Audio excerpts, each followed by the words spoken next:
जी अभी अब अप्रैल का महीना आ गया है। इस महीने अगर आप भी गर्भ धारण करने का सोच रहे हैं, उत्तम संतान को जन्म देने का, तो यह वीडियो आपके लिए है। इस वीडियो में अप्रैल 2025 गर्भ धारण की सभी शुभ तिथि बताई जाएंगी और अंत में आपको पुत्र प्राप्ति की जो इच्छा है आपकी, उसके लिए भी कुछ शुभ तिथियाँ बताई जाएंगी। तो अंत तक बने रहिएगा। जैसे कि आप जानते होंगे, हिंदू धर्म में 16 संस्कार में एक उत्तम संतान को जन्म देना भी सर्वश्रेष्ठ कार्यों के रूप में जाना जाता है।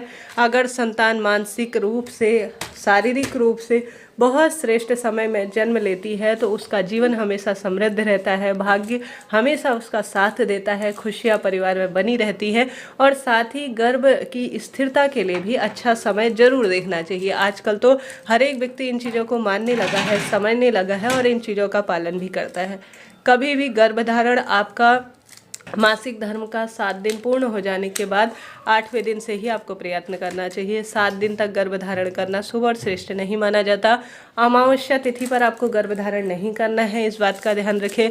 साथ के साथ व्रत उपवास जिस दिन आपका हो, आपके घर पर पितरों का श्राद्ध कर्म हो, उस दिन भी गर्भधारण नहीं करना चाहिए। महीने में चतुर्थी, चतुर्दशी और जो नौमी तिथि होती है, यह रिक्ता तिथि मानी जाती है। इन तिथियों में भी गर्भधारण करना शुभ और श्रेष्ठ नहीं माना जाता। हमेशा दिन में गर्भधारण नहीं करना चाहिए, इस बात का भी ध्यान रखें। हमेशा इस बात का ध्यान रखें, ब्रह्म मुहूर्त 3:30 बजे के बाद से कभी भी गर्भधारण के लिए नहीं चुनना चाहिए, यह श्रेष्ठ नहीं माना जाता। कहने को यह बातें आपको साधारण और ऐसी ही लग रही होंगी, परंतु बाद में कहीं ना कहीं हम दुख, बीमारी, शारीरिक, मानसिक और आर्थिक परेशानियों से जूझते हैं तो हमें लगता है कहीं हमने कोई गलती तो नहीं कर दी थी। तो फिर वही बात यहाँ पर आती है। तो आप भी चाहते हैं एक स्वस्थ उत्तम संतान को इस दुनिया में लाना, जो कि बौद्धिक, मानसिक, शारीरिक हर स्वरूप में उन्नत हो, तो आपको इन तिथियों का चुनाव करना चाहिए।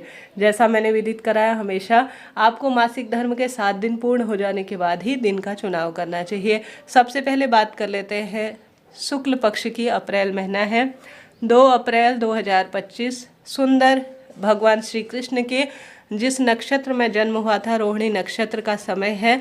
10:25 से 2 बजे तक का समय है।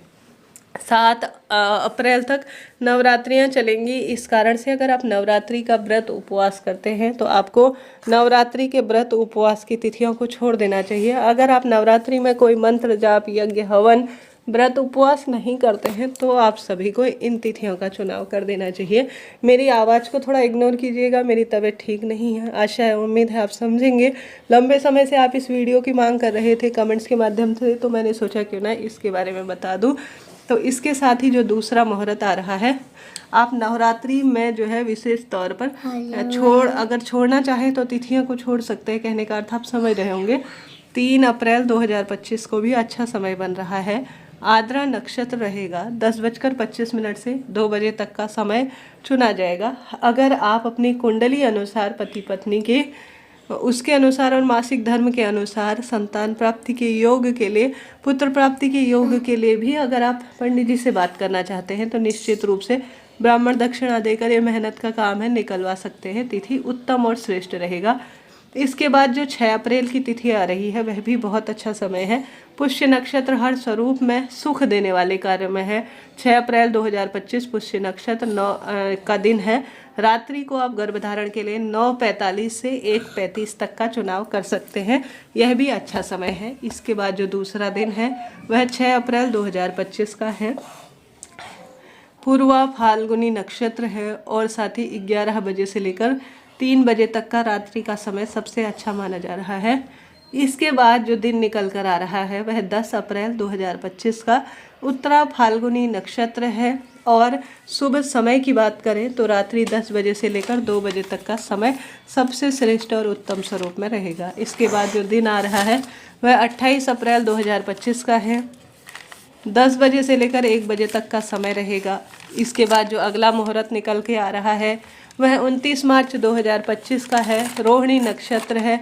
10 बजे से लेकर 1 बजे तक आप गर्भधारण कर सकते हैं, उत्तम और श्रेष्ठ संतान प्राप्ति के लिए। ठीक है जी, यह बात हो गई। आपसे अनुरोध है, मेरे चैनल को आपके सपोर्ट की आवश्यकता है तो सब्सक्राइब करें, लाइक करें, शेयर करें, कमेंट्स में जय माता दी लिखना ना भूलें। इसके बाद बात कर लेते हैं कृष्ण पक्ष के तिथि की। शुक्ल पक्ष की तो हमने बात कर ही ली।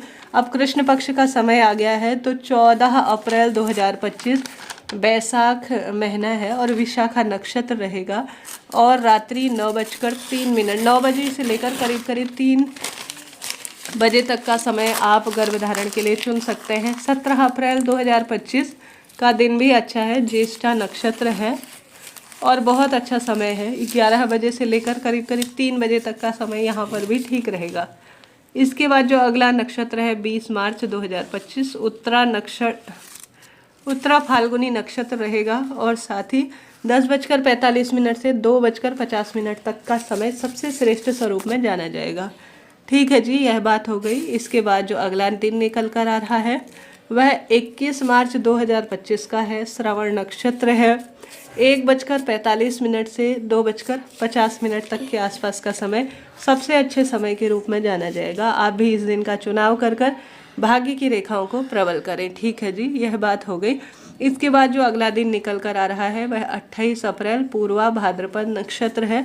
इन नक्षत्रों की गणना करें तो यह स्थिर सबसे श्रेष्ठ नक्षत्र होते हैं, जो कि अपने आप में संतान, गर्भ की स्थिरता और सर्वश्रेष्ठ स्वरूप के रूप में जाने जाते हैं। तो 28 अप्रैल पूर्वा भाद्रपद मैंने आपको बताया। उसके बाद 29 अप्रैल 2025 का समय है और 28 और 29 तारीख को आप दोनों तिथियों में करना चाहते हैं तो 10 बजे से लेकर 2 बजे तक का सबसे अच्छा समय आ रहा है।